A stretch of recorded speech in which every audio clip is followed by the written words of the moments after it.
From her first appearance in Charles Addams's comic strips in the 1930s, through the TV shows, films, and now Netflix's Wednesday, Morticia Addams has worn many masks. But she was never just a gothic housewife.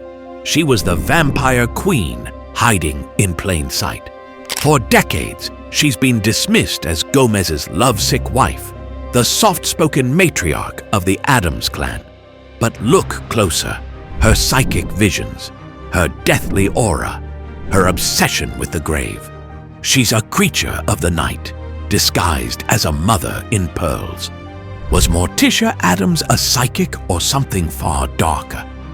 Wednesday gave us a glimpse of her visions, but the truth has been staring at us since the beginning. Her roses, her shadows, her velvet nights. Morticia wasn't just a homemaker. She's a matriarch feeding on the gothic soul of suburbia. And if you follow the clues buried in her story, you'll see the answer was never hidden at all.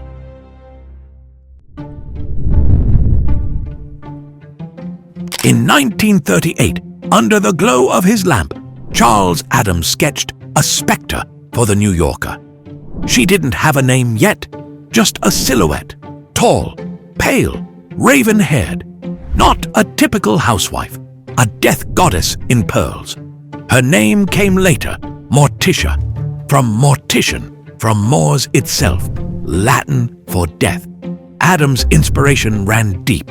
Silent film vamps like Theda Bara had already played the role. Women who devoured men on screen with nothing but a glance. Addams sharpened that archetype into something darker, gothic, eternal. But shadows also followed him home. His first wife, Barbara Jean Day, bore Morticia's same black hair, same gaze. His second wife, too. Morticia wasn't just his creation. She was his obsession. I think it's safe to say he had a type.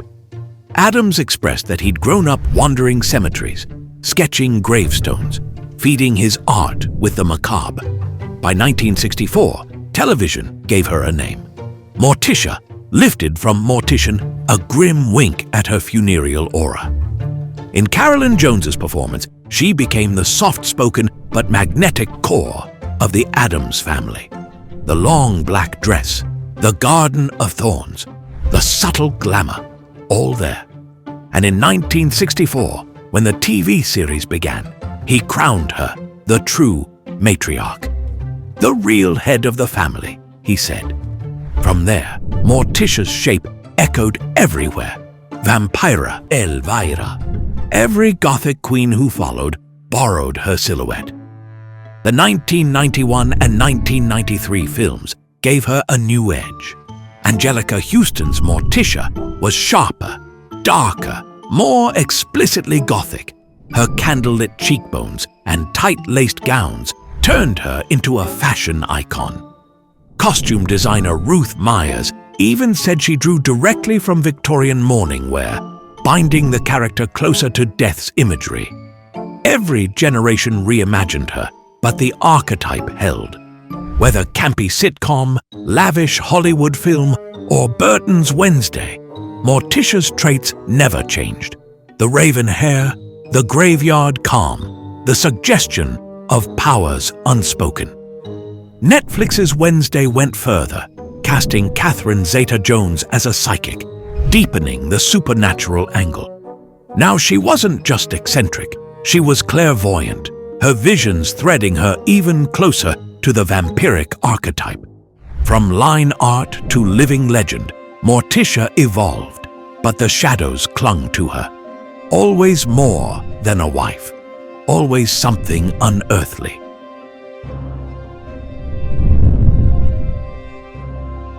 In the Victorian era, mourning was law. A widow wore black for a year, then grey, then lavender. Even Queen Victoria never shed her veil, 40 years after Albert's death in 1861. Morticia twisted that ritual. She wore black without burying someone. Her mourning had no end because it was her power. Every detail was deliberate. The gloves, the severe hair, the silhouette like a mermaid stitched in shadow. not grief. Ritual. Costume designers knew it. Charles Addams knew it.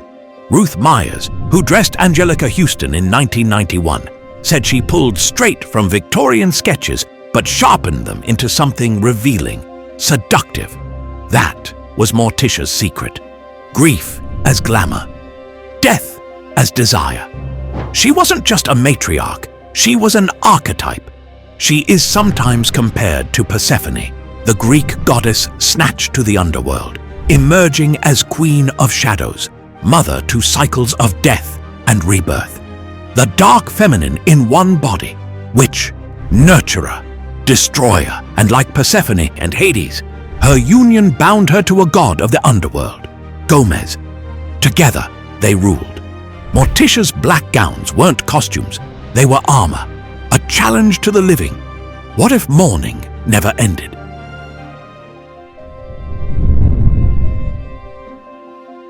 But is Morticia an actual vampire? Morticia Addams, kin to the undead. It has a ring to it, doesn't it? Her pale skin gleamed like a tombstone under moonlight, straight out of silent cinema's crypt. In 1936, Dracula's daughter gave us Countess Maria Zaleska. Gloria Holden played her as a hypnotic aristocrat, cloaked in shadows, luring victims with elegant doom. Addams' sketches drew from that legacy. Morticia's gaze ensnared, her form almost supernatural. Film historians note that the 1930s vamp aesthetic crossed over into post-war cartoons. Out of that, Morticia emerged, seductive, eternal, without a single fang. Her home deepened suspicion. The Addams mansion squatted like a mausoleum, its turrets stabbing fog. No sunlight intruded, and Morticia thrived there. A gardener of poisons, nightshade, wolfsbane, hemlock. Deadly blooms ripped straight from folklore. It was Stoker's Dracula brought to suburbia, where the Count's bride slept in coffins. Morticia pruned her flowers. Her identity has been debated for years. Witch or vampire? Some point to her bond with plants, but the crypt-like aura whispers Nosferatu bloodline. Literature reinforced the suspicion. Sheridan Le Fanu's Carmilla from 1872 tempted victims with whispered death. Stoker's vampire brides seduced men into immortal oblivion. Morticia's power mirrored theirs. One glance, and Gomez collapsed. Classic vampire glamour. Even her cultural significance ties back to the undead. Substack essays trace the line from Addams' matriarch to vampira, Mayla Nurmi's 1950s icon, infused with unmistakable vampiric bite. The vampire theory around Morticia Addams only deepened with Tim Burton and Netflix's Wednesday. She was never called a creature of the night, but her essence screamed it. Pale, gliding through Nevermore's moonlit halls, her gown a shroud. Night was her element, ritual, her comfort, but the blood oath sealed it. Season 2 delivered the revelation. 30 years earlier, Gomez had been strapped to a device by Isaac Knight, a tormented genius trying to bend life with electricity. Morticia intervened. With a single strike, she severed Isaac's hand. Surged with energy, the limb twitched to life. It became Thing, the Addams' eternal sentinel. Episode recaps from Decider and Forbes confirm it. Morticia's act created the family's most loyal companion. Isaac perished, but his hand carried on, a living talisman of her devotion. When Thing's amnesia broke in the Season 2 climax, Morticia's hand in his origin was revealed. Her love for Gomez wasn't rom-com fluff. It was sacrifice, a blood pact. Together, they buried Isaac beneath the skull tree.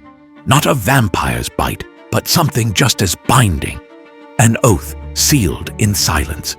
Luis Guzman's Gomez matched Catherine Zeta-Jones's Morticia, beat for beat. Their love was no sitcom gag.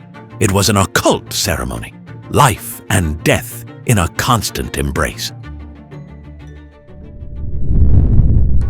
Season 2 of Netflix's Wednesday peeled back Morticia Addams' veil. Catherine Zeta-Jones played her with sumptuous grace, eyes like obsidian, voice like silk, not parody, but presence, as if she had stepped out of a crypt and into the modern world. In the show, Morticia is revealed as a dove psychic, her vision softer than Wednesday's raven prophecies, but just as haunting. Her gift wasn't about spectacle. It was quiet, a hand on a relic, a glimpse of the future, always threaded with loss. That contrast made her power unsettling. She wasn't chaos, she was calm in the chaos. A matriarch who carried the weight of death like it was second nature. She isn't camp, she's timeless.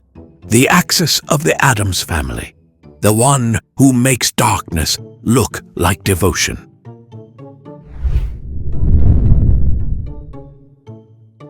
From Charles Addams' sketchbook to Netflix's spotlight, Morticia has endured not as parody, but as prophecy.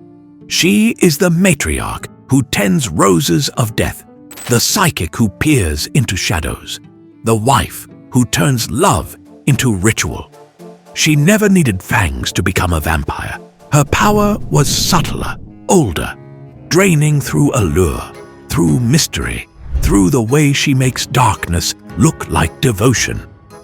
Other Gothic icons, Vampira, Elvira, even Burton's own heroines, borrowed from her silhouette.